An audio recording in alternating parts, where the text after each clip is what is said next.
안녕하세요. 국어교사 박전현입니다. 먼저 제 강의를 듣는 분들에게 부탁 하나 드리겠습니다. 공감해 주시고 구독해 주시면 고맙겠습니다. 여기 청포도 사진이 있죠. 자, 오늘 풍요롭고 평화로운 세상의 염원을 노래한 이육사 시인의 청포도입니다. 풍요롭고 평화로운 세상의 염원, 조국 광복과 미래에 대한 믿음, 이육사 청포도 해설. 퇴계의 후손 이육사는 일제에 맞섰습니다. 베이징 감옥에서 생을 마쳤지만 그가 남긴 시들은 조국과 자유의 소중함을 말하고 있습니다. 제가 늘 강조하는 것이 국어는 외우는 것이 아니라 원리를 이해하는 것입니다. 따라서 본문 중심의 공부가 필요합니다. 요약지 보고 문제만 푸는 공부는 실패합니다.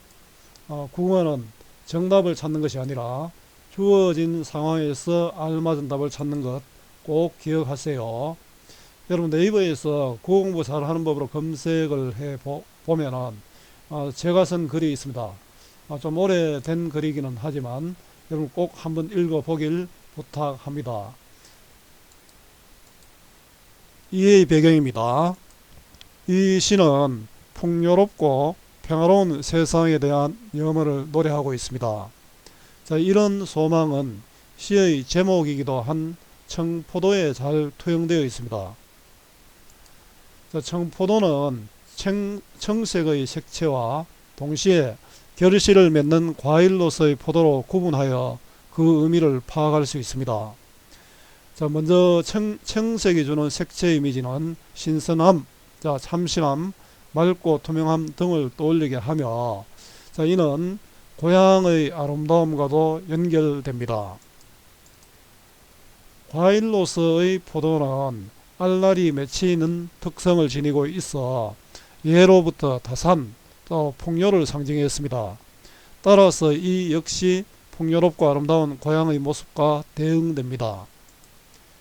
자, 화자는 손님을 기다리고 있는데 그 손님을 고달프다라고 하였으므로, 자, 일제강점 하에서 고통스럽게 살아가는 우리 민족을 연상시켜서 우리 민족이 염원하는 조국 강복과도 연결 지을 수 있습니다. 하지만 청포도의 맑고 청순함, 하늘과 바다가 어우러진 고향의 모습 등을 고려할 때 손님을 평화로운 세상으로도 또 볼 수 있습니다. 자, 작품 읽기입니다. 내 고장 7월은 청포도가 익어가는 시절, 이 마을 전설이 주저리 열리고 먼데 하늘이 꿈꾸려 알랄이 들어와 박혀 하늘 밑 푸른 바다가 가슴을 열고 흰 돛단배가 곱게 밀려서 오면 내가 바라는 손님은 고달픈 몸으로 청포를 입고 찾아온다고 했으니 내 그를 맞아 이 포도를 따서 먹으면 두 손을 한뿍 적셔도 좋으련.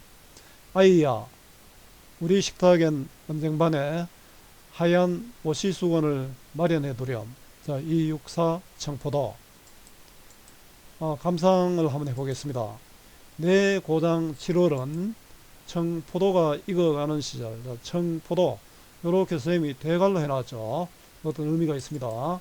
자, 청포도는 앞에서 얘기했다시피 알라리 달린 청포도를 보면은 또 풍요롭지 않습니까?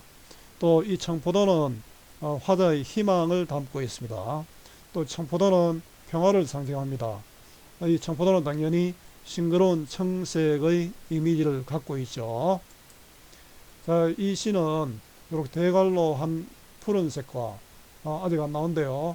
꺽쇠갈로 한 흰색의 색채 대비를 통해 화자가 그리는 세상을 선명하게 제시하고 있습니다.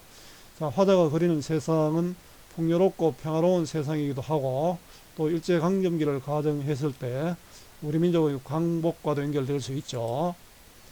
자, 따라서 대갈로 한 것과 꺽쇠갈로 한 시어를 파악하는 것이 중요합니다. 자, 청포도가 익어가는 내 고장의 7월. 이 마을 전설이 주저리 열리고, 청포도에는 이 마을 전설이 있다 이런 뜻이죠. 이 마을 전설은 아마 과거의 평화롭던 삶의 이야기, 풍요롭던 삶의 이야기, 또 일제강점기 이전의 우리 조국의 모습일 수도 있죠. 주저리는 물건이 어지럽게 달린 모양, 어태어죠. 풍요로운 모습인데요. 음성상징어는 어태어와 의성어를 포함하는데 여기서는 어태어가 됩니다. 자, 이런 음성상징어를 사용하면은 현장감, 사실감, 생동감을 우리가 느낄 수 있습니다. 먼데 하늘이 꿈꾸려 알날이 박혀. 이 하늘은 구름 낀 하늘 아니겠죠. 파란 하늘입니다. 이렇게 대걸로 했으니까 이거는 푸른색이죠. 소망, 동경, 이상이고요. 알라리는 하늘, 그 알마다 들어와 밝혀 있다. 그 포도에는 전설과 하늘이 있다 이런 뜻이죠. 청포도에는 마을 전설과 하늘이 있다. 그 청포도 속에 담긴 소망과 동경입니다. 하늘 및 푸른 바다가 가슴을 열고, 하늘도 파랗고 푸른 바다도 파랗죠. 푸른색입니다. 그죠? 가슴을 열고, 푸른 바다가 가슴을 열었다. 자, 이 부분은 사람같이 표현했죠. 그래서 의인법이라 할 수 있습니다. 흰 돛담배. 자, 여기는 흰 돛담배, 요 꺽쇠갈로 해놨죠. 꺽쇠갈로 한 것은 흰색의 이미지다. 그죠? 이 흰색의 이미지만 이 흰 돛담배도 희망, 꿈, 동경, 이상입니다. 곱게 밀려서 오면, 자, 푸른 바다에 배가 오는 이 모습을 희망이 밀려오는 것으로 느끼고 있죠. 자, 푸른 바다에 흰 배가 오는 상황을 가정했습니다. 흰색과 파란색, 푸른색의 색채 대비를 통해서 선명한 시각적 이미지를 제시하고 있습니다. 그래서 어떤 소망, 꿈 이런 걸 강조하고 있죠. 자, 흰 돛담배 오기를 바람입니다. 내가 바라는 손님은 고달픈 몸으로. 자, 내가 바라는 손님은 아마 그 돛담배에 손님이 타고 있겠죠. 내가 바라는 손님은 기다림의 대상이죠. 그러니까 이육사 광야에 보면 초인과 유사한 이미지를 갖고 있습니다. 이육사 백마 타고 온 초인이 있어 그런 구절이 있는데, 광야도 여러분들 한번 보세요. 자, 풍요롭고 평화롭고 또 조국의 광복이라고 이야기할 수 있습니다. 고달픈 몸으로. 고달픈 몸은 편안하게 있었으면 고달프지 않았겠죠. 고통과 시련을 이겨낸 몸으로. 청포를 입고 찾아온다고 했으니 청포는 푸른 도포입니다. 그 아마 선비의 이미지를 갖고 있죠. 우리 민족의 이미지도 갖고 있다. 그죠? 청서이가 희망과 상스러운 이미지를 갖고 있습니다. 자, 손님이 청포를 입고 찾아온다고 함. 내 그를 맞아 이 포도를 따서 먹으면 그는 손님이죠. 포도는 우리 마을 전설도 달려있고 또 풍요로움, 희망, 소망도 담긴 그런 포도죠. 두 손을 한뻑 적셔도 좋으련만. 이건 뭡니까? 나는 그를 위해 포도를 따서 그에게 대접하는 것이 좋다. 수고를 해도 좋다.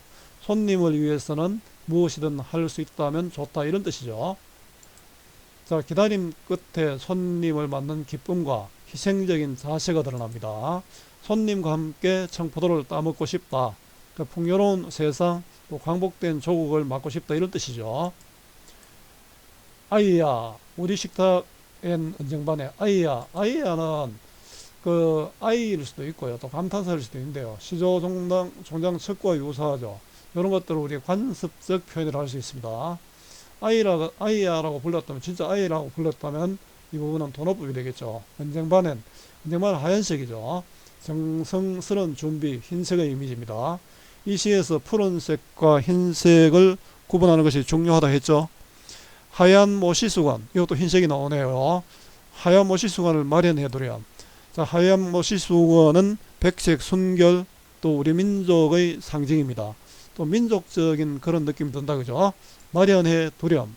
하얀은 먼저 하얀 요것도 설명하고 갈게요. 하얀은 효과적인 표현을 시에 서용하는 비문법적 표현, 바로 시적 허용입니다. 자, 이런 하얀, 흰 이런 거보다 하얀이라고 말함으로써 운율감이 있죠. 자, 정성스럽게 손님을 기다리는 예언적 자세. 자, 의지적입니다. 나는 이 손님을 기다리고 있다. 손님이 풍요롭고 아름다운 세상, 또 또 조국 광복이라도 좋습니다. 난 그것을 기다린다 이럴 뜻이죠. 자, 손님을 맞기 위해 정성을 다하는 마음입니다. 자, 이 시에 이 시에 어떤 소망이 담겨 있는지 여러분들 이해가 됩니까? 자, 정리해 보겠습니다. 자유로운 형식의 자유시고요. 개인의 마음을 담은 서정시입니다. 또 운문시죠. 성격은 감각적이고 시각적 이미지가 많이 나타났죠.